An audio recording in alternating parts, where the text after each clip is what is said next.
This is Epyz solar crystal ball light. And this is solar panel. It has 30 LEDs crystal ball lights. It has 20 feet long cable. These are the stand and spike for Epyz solar crystal ball light. You can rotate the stand at any direction of your choice. Assemble the spike and stand. This is on and off button. And this is modes button. The solar panel detect darkness and turn on the solar string light. Assemble the stand to the solar panel. You can position the solar panel at any angle. Place the solar panel where it can get sunlight constantly.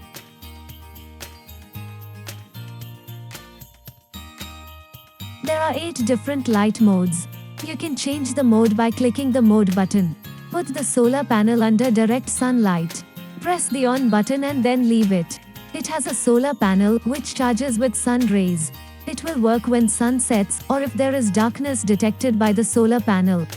And then automatically turn off when sun rises or if light fall on the solar panel.